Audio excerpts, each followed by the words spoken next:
యేసుక్రీస్తు వారి యొక్క పరిశుద్ధమైనటువంటి ప్రశస్తమైనటువంటి నామములో ప్రతి బుధవారము సాయంత్రకాల సమయమందు దేవుని యొక్క పరిశుద్ధమైనటువంటి మందిరములో జరిపించబడుతున్నటువంటి బైబిల్ స్టడీకి ప్రభు బిడ్డలుగా కూడి వచ్చినటువంటి వారికి శబ్ద తరంగాల ద్వారా వింటున్న బిడ్డలకును లైవ్లో వీక్షిస్తున్నటువంటి బిడ్డలకును ప్రభు పేరిట మీకు వందనములు, ప్రభు పేరిట మీకు శుభములు తెలియచేస్తూ ఉన్నాను.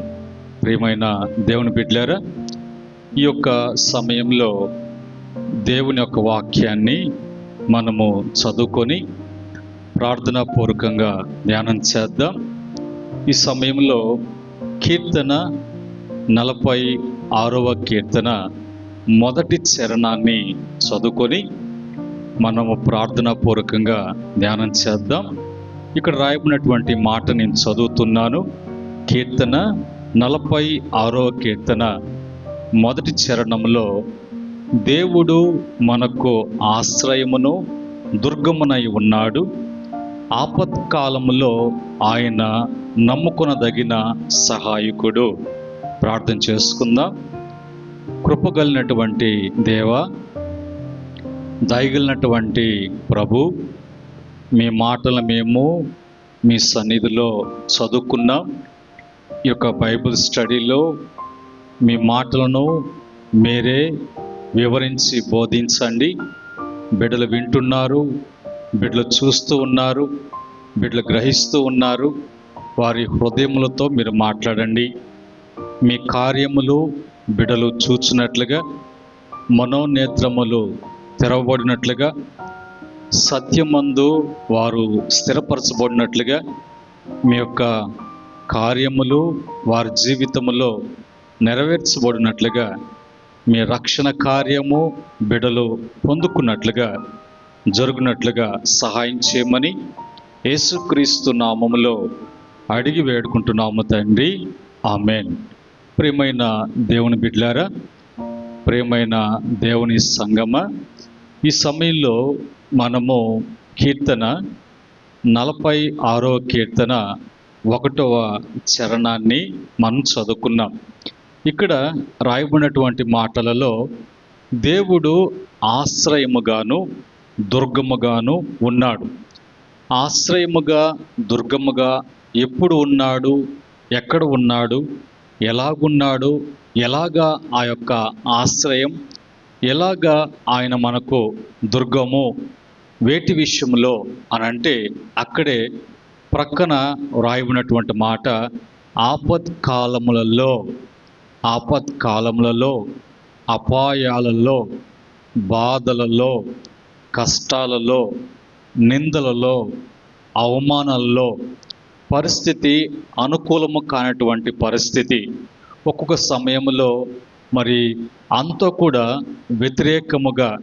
వ్యతిరేకతలు కలిగినప్పుడు ఎవరు కూడా ఎలాంటి ఆదరణ అనేది కలిగించకుండా, ఎవరు స్వార్థాన వారు జీవిస్తున్నటువంటి మనుషుల మధ్యలో అప్పుడప్పుడు అలాంటివి సంభవిస్తూ ఉంటాయి.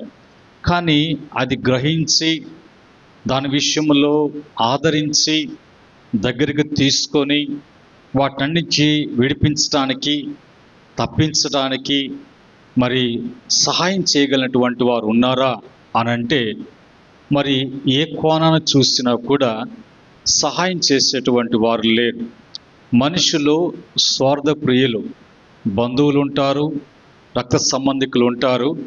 కానీ వాళ్ళ యొక్క అవసరతను బట్టి, వాళ్ళ యొక్క అవసరాలను బట్టి వాళ్ళు ఒకవేళ మరి ఏదో సహాయం చేసినట్లుగా, కానీ సహాయం చేసినప్పుడు ప్రతిఫలము ఆశించకుండా చేయరు.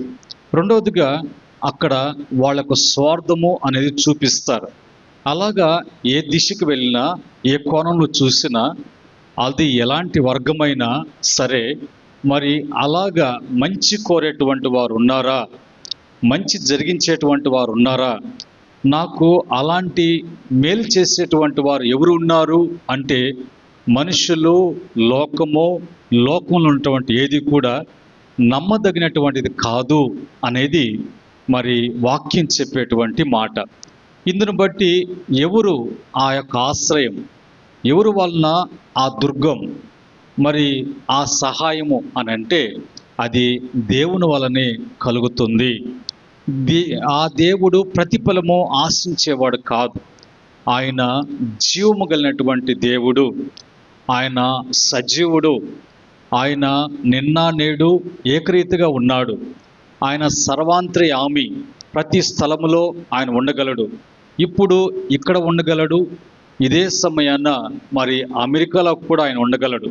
ప్రతి ప్రాంతంలో కూడా ఉండగలిగినటువంటి సర్వాంతర్యామి దేవుడు. అలాంటి దేవుని యొక్క వలనే కానీ మనుషులకు సహాయము అందించబడుతుంది. అయితే ఇవన్నీ కూడా నీ జీవితంలో జరగాలి అని అంటే నీవు దేవుణ్ణి నమ్మాలి, దేవుని విశ్వసించాలి.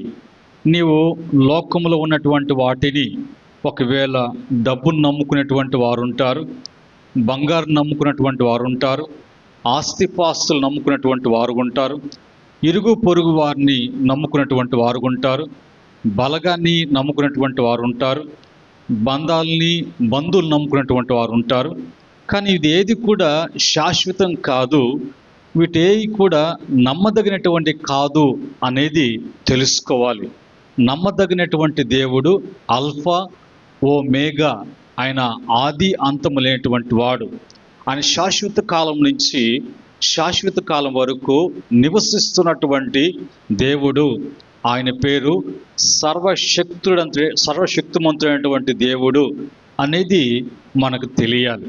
ఈరోజు ఈ 40వ కీర్తనలో నుంచి కొన్ని మాటలను మనం తెలుసుకోవటానికి, కొన్ని మరి అనుభవాల్ని నేర్చుకోవటానికి, ఈ కీర్తన బట్టి మనము నేర్చుకోవాల్సినటువంటివి, తెలుసుకోవాల్సినటువంటివి, లోబడాల్సినటువంటివి, అనుసరించవలసినటువంటివి, ఆధారపడాల్సినటువంటివి ఉన్నాయి.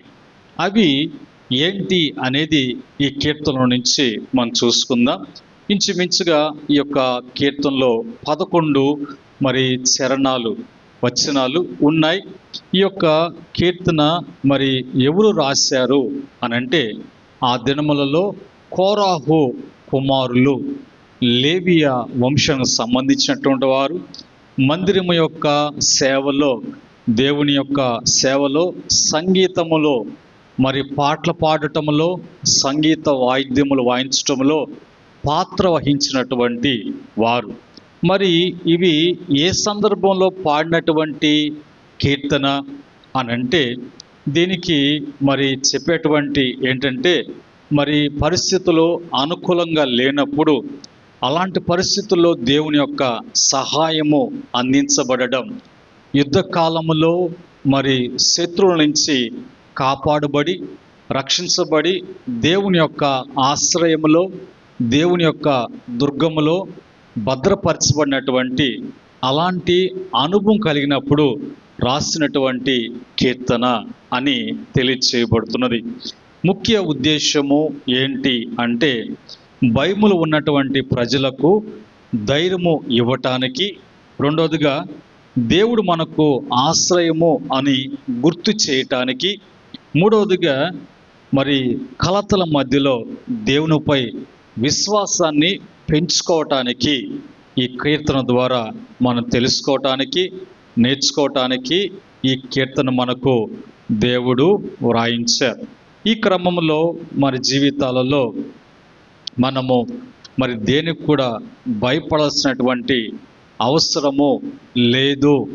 మరి దేవుని మీద ఆధారపడటం, దేవుణ్ణి ఆశ్రయంగా చేసుకోవడం, మరి కలత కలిగేటువంటి టైంలో మన విశ్వాసాన్ని పెంపొందించుకోవటానికి మనకు ఈ యొక్క కీర్తనలో ఒక సాదృశ్యంగా అనుభవాలు మనకి తెలియచేయబడుతున్నాయి.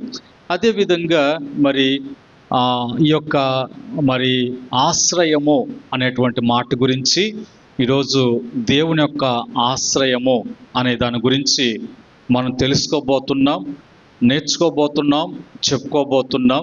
ఈ యొక్క మాట హెబ్రీ భాషలో ఏమని రాయబడిందంటే మకసేవ్ అనేటువంటి పదాన్ని వాడారు. ఈ యొక్క మాటకి ఆశ్రయము అనడానికి మకసేవ్ అనేటువంటి మాట. దీన్ని ఇంగ్లీష్లో మరి రెఫ్యూజ్ అనేటువంటి మాటని వాడారు. తెలుగులో ఆశ్రయము అనేటువంటి పదజాలము వాడబడింది. ఆశ్రయం అన్నప్పుడు రక్షణ పొందేటువంటి స్థలము, దాగుకునేటువంటి చోటు, మరి భద్రతనిచ్చేటువంటి మరి స్థలము అని ఈ ఆశ్రయానికి హెబ్రీలో, ఇంగ్లీష్లో, తెలుగులో ఉన్నటువంటి పదాలు ఆ విధంగా వాడబడ్డాయి. ఈరోజు మనం వాక్యంలోకి వెళ్ళి వాక్యం నుంచి మనము నేర్చుకోవాల్సినటువంటిది, మనం తెలుసుకోవాల్సిన విషయాలని వాక్యాన్ని బట్టి వాక్యం నుంచి నేర్చుకోవటానికి ఈ సమయంలో దేవుని యొక్క సహాయము మనకు అందించబడుతూ ఉన్నది. ఇక్కడ మరి రాయబడినటువంటి మాటలలో ఏమని రాయబడిందంటే మరి ద్వితీయోపదేశ కాండము 32వ అధ్యాయం మరి 4వ వచనము, 18వ వచనము, 30వ వచనములో ఉన్నటువంటి మాటల ప్రకారంగా అక్కడ రాయబడినటువంటి మాట, ఆయన ఆశ్రయదుర్గముగా ఉన్నాడు, ఆయన కార్యము సంపూర్ణము, ఆయన చర్యలనియు న్యాయములు, ఆయన నిర్దోషై నమ్ముకునదగినటువంటి దేవుడు, ఆయన నీతిపరుడు, యథార్థవంతుడు. ఈ చదువుకున్నటువంటి మాటలలో ఏ లోపము అనేది, ఏ లోటు అనేది, ఏ కొదువు అనేది లేకుండా అన్నిట్లో ఏ కోణంలో చూసినా కూడా ఆయన మనకు ఆశ్రయం కల్పించడానికి, మనకు భద్రత కల్పించడానికి, ఆయనలో ఉన్నటువంటి సంపూర్ణత, ఆయనలో ఉన్నటువంటి న్యాయము, ఆయనలో ఉన్నటువంటి నిర్దోషత్వము, ఆయనలో ఉన్నటువంటి నీతి, యథార్థత అనేది మనకు మంచి చేసేటువంటి దేవుడే. మన కొరకు ప్రాణం పెట్టడానికి పరలోకాన్ని విడిచిపెట్టి భూలోకానికి వచ్చినటువంటి ప్రేమమూర్తి యేసుక్రీస్తు వారు. కనుక అలాంటి దేవుడు ప్రతిగా నీ దగ్గర నుంచి మొక్కుబళ్ళు తీసుకున్నటువంటి దేవుడు కాదు. నీ వలన ఏది కూడా ఆశించి ఇది తెచ్చిస్తే, అది తెచ్చిస్తే, ఇది పెడితే, అలాగ చేస్తే నేను నీకు చేస్తాను అనేటువంటి మాట ప్రభు చెప్పట్లేదు. నిన్ను కలుగు చేసినటువంటి వాడు నేను, నిన్ను బాగు చేసేటువంటి వాడు నేను, నిన్ను స్వస్థపరిచేటువంటి వాడు నేను, నిన్ను పోషించేటువంటి వాడు నేను, నీకు సహాయం చేసేటువంటి వాడు నేను, నీకు రక్షణ కల్పించేటువంటి వాడు నేను ఆదరించేటువంటి వాడు నేను, నువ్వు కోరినట్లుగా నీకు ప్రతిదీ కూడా ఇవ్వగలిగినటువంటి దేవుడును. కారణం ఏంటంటే నిన్ను నేను ప్రేమతో, ఇష్టముతో, నా పోలిక చొప్పున, నా స్వరూపం చొప్పున నిన్ను చేసుకొని నువ్వు సంతోషించడానికి, నీవు ఆనందించడానికి, నీకు ఏమి అవసరమో, ఏమి కావాలి అని సృష్టి యావత్తును కూడా కలుగు చేసి, నీ కొరకు నా కొరకు కలుగు చేసి, ఆ తర్వాత మానవుడైనటువంటి మనల్ని ప్రభు చేశాడు. అలాంటి దేవుడు మన నుంచి ఆశించడు, మనము ఆశిస్తే దాన్ని అనుగ్రహించే దేవుడు. ఆయన ఏ మొక్కును కోరుకోడు, ఏ మొక్కును చెల్లించమని అడగడు. ఆయన చేసినటువంటి కార్యానికి ప్రతిగా ఏది కూడా ఆయన నిన్ను అడగట్లేదు. ఆయన అంటున్నాడు, ఆయన నా యొద్దకు రమ్ము అని అంటున్నాడు. నా యొక్క ప్రేమలో నువ్వు వర్ధిల్లు అని అంటున్నాడు. నాతో కూడా నువ్వు జీవించు, నువ్వు ఫలిస్తావు, నీకు అన్నీ ఇచ్చినటువంటి నువ్వు అడిగినటువంటిది ఏది కూడా కాదనకుండా నేను ఇస్తాను కదా అన్నట్టుగా ఇవ్వటానికి ఈ యొక్క క్వాలిటీస్ అన్నీ కూడా దేవుళ్ళో ఉన్నాయి అన్నట్టుగా ఈ యొక్క మరి రెఫరెన్స్లో మనం చదువుకున్నాం. రెండవదిగా మరి రెండవ మాట 2 సమూయేలు గ్రంథము 22వ అధ్యాయం 47వ వచనములో, యెహోవా జీవము గల వాడు, నేను నా ఆశ్రయ దుర్గమైనటువంటి వాడు, స్తోత్రార్హుడు, నాకు రక్షణ ఆశ్రయ దుర్గమైన దేవుడు, మహోన్నతుడగునుగాక. దేవుడు చేసేటువంటి దేవుడు ఎవరంటే జీవము కలిగినటువంటి దేవుడు. ఆయన ఆశ్రయదుర్గముగా ఉన్నటువంటి దేవుడు.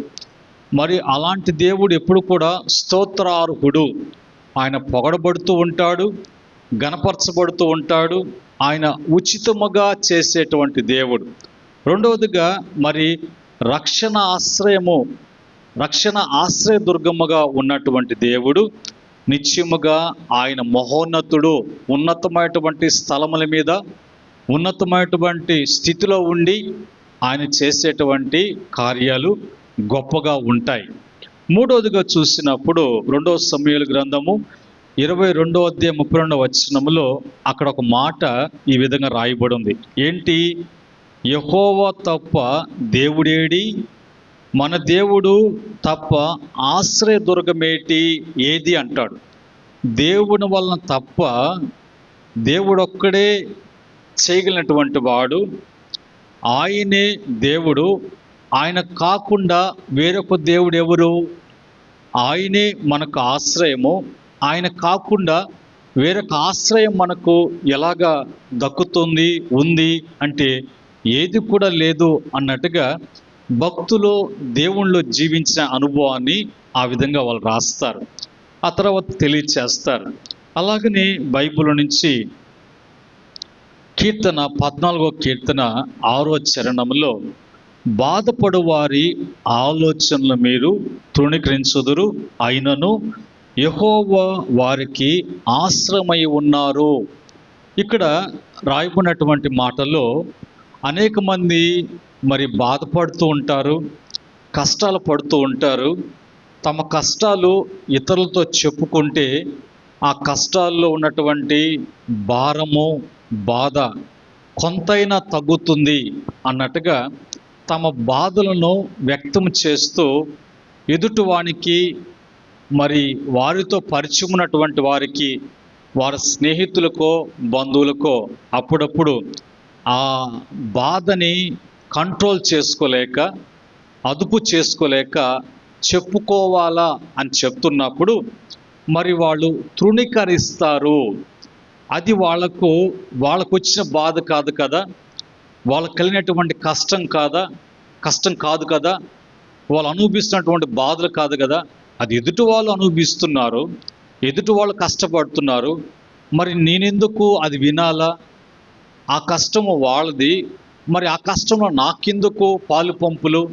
నేను బాగానే ఉన్నాను, సంతోషంగా ఉన్నాను, మళ్ళీ ఆ దరిద్రం అంతా ఎందుకు తెచ్చి పెట్టుకోవాలా అనేటువంటి మనస్తత్వం మనిషిది. అయితే అలాంటి వారు తృణీకరిస్తారు. బాధల్ని, కష్టాలు ఉండటం అని చూసి మరి ఏం చేస్తే అది వచ్చింది, దేని బట్టి అట్లా ఉన్నారో అన్నట్టుగా తృణీకరించడమే కాకుండా నిందించేటువంటి వారు కూడా ఉంటారు. అయితే దేవుని యొద్దకు వచ్చినప్పుడు దేవుడు అలాంటి వారికి, అలాగ బాధపడుతున్నటువంటి వారికి, అలాగ తమ దుఃఖాన్ని అదుపు చేసుకున్నటువంటి వారికి, ఎందరికి చెప్పినా ఆ దుఃఖము కష్టము అనేది తీరనటువంటి పరిస్థితులు ఉన్నటువంటి వారికి దేవుడు వారికి ఆశ్రయముగా ఉన్నాడు. దేవుడు వారిని చేరదీస్తూ ఉన్నాడు. వాళ్ళకున్న కష్టమేందో ఆయన చూస్తున్నాడు. అందుకనే దేవుడు అంటాడు, ప్రయాసపడి భారం మోసుకుంటున్నటువంటి సమస్త జనులారా నా యొద్దకు రండి, మీ భారాన్ని నేను తీసివేస్తాను, మీ కష్టాన్ని నేను తీసివేస్తాను, మీకున్నటువంటి సమస్యలు తీసివేస్తాను. అది ఏదైనప్పటికీ కూడా నా యొద్దకు వచ్చినప్పుడు నేను తీసివేస్తాను. ఎందుకంటే ఆయన మన భారాన్ని, మన పాపాన్ని, మన రోగాన్ని, మన శాపాన్ని ఆయన శరీరం మీద వేసుకొని ఆయన భరించి వహించినటువంటి దేవుడు, మనకు మాత్రం కృప చూపించి రక్షించినటువంటి దేవుడు. కనుక అలాంటి దేవుడు ఇన్ని విశ్వసించకుండా, అలాంటి దేవుని తెలుసుకోకుండా, అలాంటి దేవుని యొక్క సన్నిధికి రాకుండా దేవుడిచ్చినటువంటి ఈ సమయాన్ని వృధా చేసుకుంటూ ఈ యొక్క సమయాన్ని ఇతరుల వాటికి ఖర్చు పెడుతూ నాకు మరి అట్లా ఉండాలి, ఇట్లా ఉండాలి అని అనుకుంటే నీ సమస్యకి పరిష్కారం ఎలాగ దొరుకుతుంది అనే గ్రహింపు నీకు రావాలి. అలాగనే మరి బైబిల్లో చూసినప్పుడు కీర్తన 18వ కీర్తన మరి 2వ చరణములో అక్కడ ఒక మాట అంటాడు, యెహోవా నా శైలము, నా కోట, నన్ను రక్షించు వాడు, నా కేడము, నా రక్షణ శృంగము, నా ఉన్నత దుర్గము, దేవుడు నేను ఆశ్రయించుచున్న నా దుర్గము. చూడండి, ఇక్కడ భక్తుడు అంటాడు, అన్ని విధాలుగా దేన్ని కూడా ఆశ్రయించటం లేదు, అతనుకున్నటువంటి స్థితిగతుల్ని మరి ఆధారం చేసుకుని మాట్లాడట్లేదు. ఇక్కడ ప్రతి మాటలో ఆయన నాకు శైల్యము, నా శృంగము, నా కేడము, నా ఆశ్రయము, నా దుర్గము అని చెప్పుకోవటంలో నాకన్నీ కూడా దేవుడే నాకన్నీ, నాకు దేవుడు కావాలి, దేవుని వలన లభించేది నాకు కావాలి, నాకేదైనా దేవుడే అన్నట్టుగా ఆ జీవము కలిగినటువంటి దేవుని మీద ఆధారపడుతూ, ఆయన సజీవుడు కనుక మనల్ని కూడా ఆయన జీవిస్తున్నాడు కనుక మనల్ని కూడా జీవింపచేసేటువంటి దేవుడు. మరి ప్రతి దానికి కూడా అంతం ఉంటుంది కానీ దేవునికి ఆది అంతము లేకుండా జీవించేటువంటి జీవాధిపతి ఆయనే నాకు సర్వము సకలము అని ఆయన్ని ఆధారంగా చేసుకొని జీవించేటువంటి జీవితాన్ని ఎంత శ్రేష్టకరంగా ఉంటుంది, ఎంత ఆనందకరంగా ఉంటుంది, ఎంత ఉత్సాహకరంగా ఉంటుంది, ఎంత బలముగా ఉంటుంది, ఎంత ఆరోగ్యంగా ఉంటుంది, ఎలాంటి వసతులతో కూడినటువంటి, ఎలాంటి స్థితిగతులతో కూడినటువంటి జీవితము ఉంటుందో అని అనుభవిస్తూ దేవుని కలిగి మరి ప్రతిదీ కూడా ఫలిస్తూ చెప్పినటువంటి అనుభవంతో కూడినటువంటి కీర్తన ఈ యొక్క కీర్తన. అలాగనే ముందుకు వెళ్ళినప్పుడు బైబిల్లో ఉన్నటువంటి ఒక మాట చదువుకుందాం. ఏమని రాయబడిందంటే కీర్తన 19వ కీర్తన 14వ చరణంలో, యెహోవా నా ఆశ్రయదుర్గమా, నా విమోచకుడా, నా నోటి మాటలు, నా హృదయ ధ్యానము నీ దృష్టికి అంగీకారములగునుగాక అని అంటాడు. ఇవన్నీ కూడా దేవుని వలన అనుభవిస్తున్నాడా, దేవుని వలన కలిగి ఉన్నాడా, దేవుని బట్టి ఆ స్థితికి ఆ యొక్క స్తోమత అర్హత కలిగినటువంటి జీవితంలో ఇప్పుడు దేవుని ఎదుట జీవించే జీవితాన్ని గురించి చెప్తున్నాడు. ఆయన నీవు నాకు ఆశ్రయంగా ఉన్నప్పుడు, నాకు విమోచకుగా ఉన్నప్పుడు, నా మాటలు, నా ధ్యానము అన్నీ కూడా నీ దృష్టికి మంచిగా ఉన్నాయి, నాకు ఆశ్రయంగా ఉన్నావు కాబట్టి, నన్ను విమోచించినటువంటి వాడుగా ఉన్నావు కాబట్టి, ఇప్పుడు నీ ఆశ్రయములో నాకు విమోచన, నా విమోచనలో నీ ఆశ్రయాన్ని బట్టి ఇప్పుడు నా నోటి మాట అనేది, నా హృదయ ధ్యానము అనేది నీకు అంగీకారముగా ఉన్నట్లుగా నువ్వు అంగీకరిస్తున్నావు. అలాగా జీవించటానికి అలాంటి జీవితం నాకు ఇచ్చేవయ్యా అన్నట్టుగా తన యొక్క మరి అనుభవాన్ని తెలియచేస్తున్నాడు. ఈ మాటలు మనం వింటూ ఉన్నావు. అయితే నీ అనుభవం ఎలాగున్నది, ఎలాంటి అనుభవంలో నీవు ఉంటున్నావు?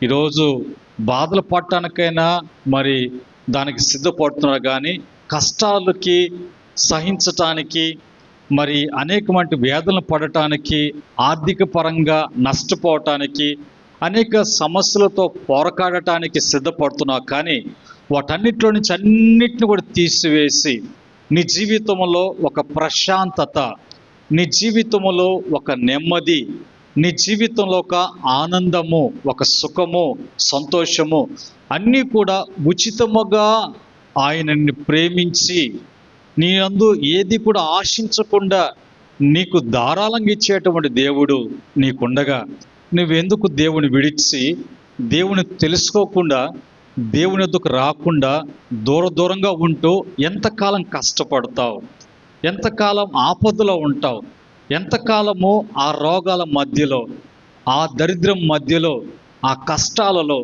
అప్పుల బాధలలో, సమస్యలలో నిన్ను అర్థము చేసుకున్నటువంటి వారు మనుషులు, నిన్ను అర్థము చేసుకున్నటువంటి వాడు దేవుడు.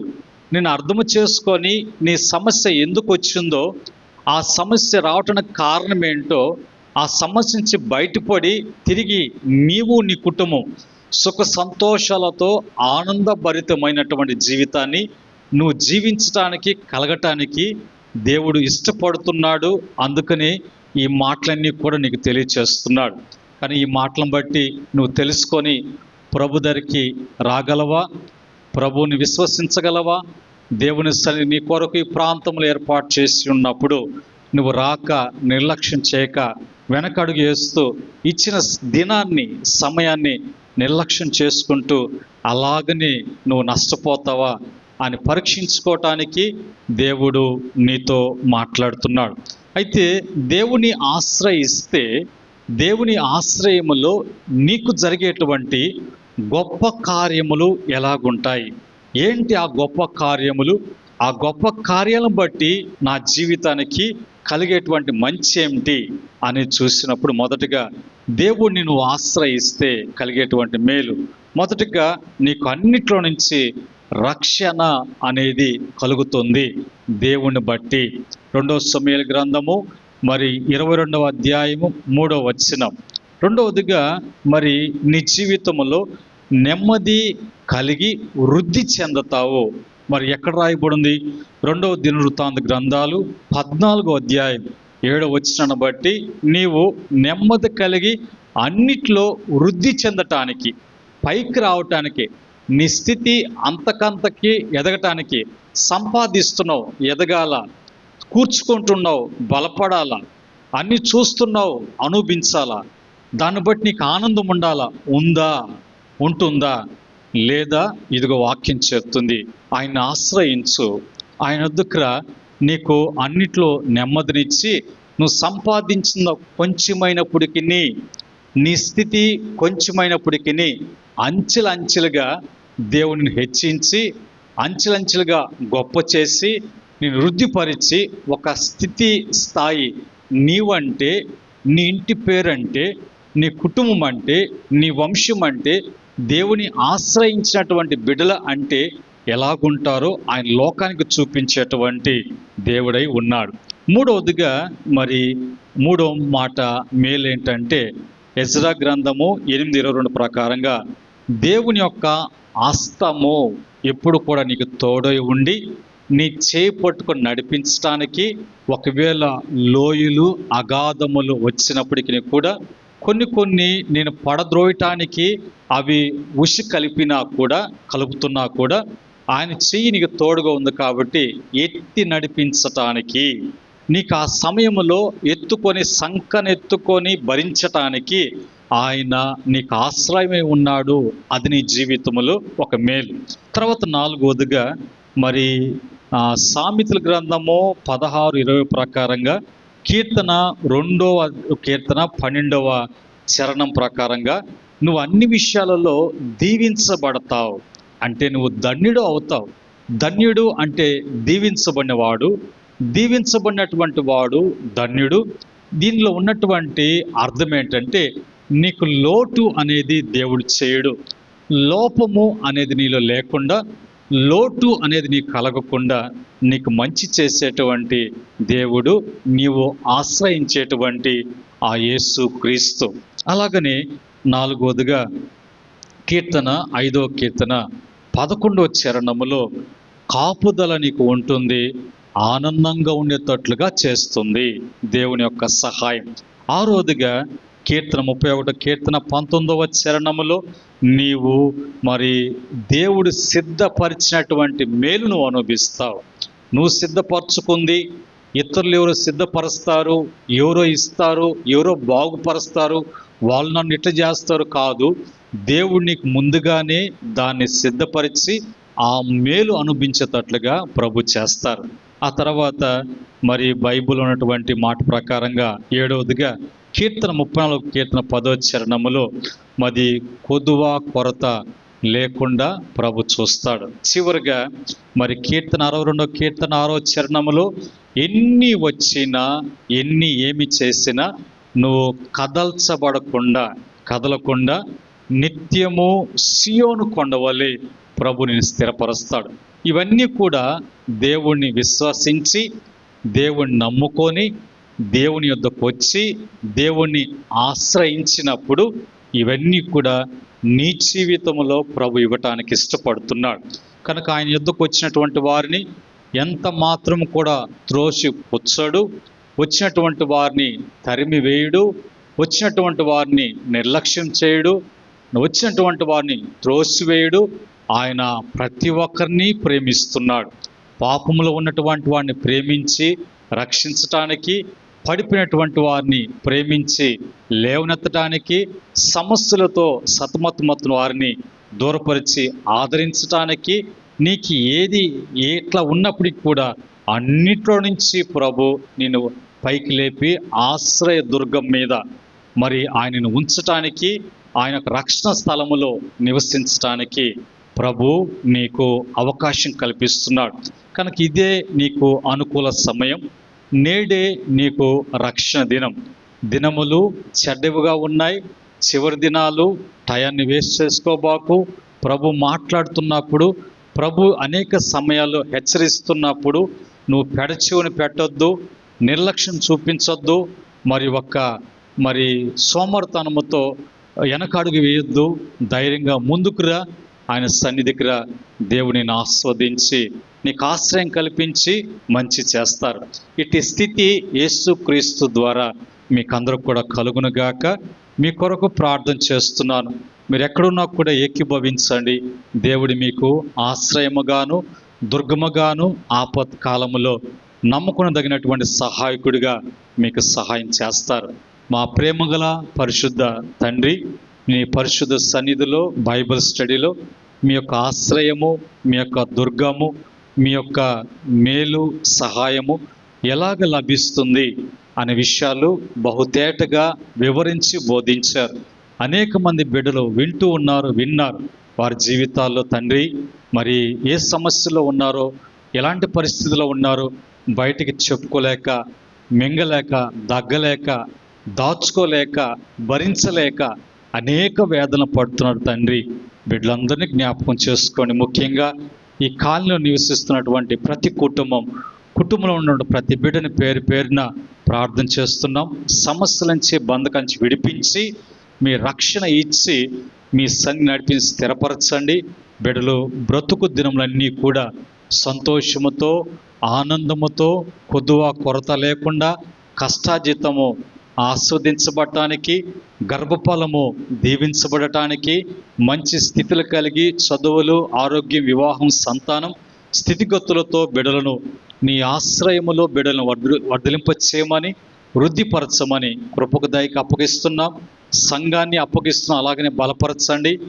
లైవ్లో వీక్షిస్తూ బిడ్డలు నాయన ఆలకిస్తున్నటువంటి వారి సమస్యల నుంచి కూడా మీరు విడిపించి, నడిపించి, రక్షించి, స్థిరపరిచి మీరు ఆశ్రయ దుర్గంగా ఉండి మేలు చేయమని యేసుక్రీస్తు నామములో అడిగి వేడుకుంటున్నాము తండ్రి.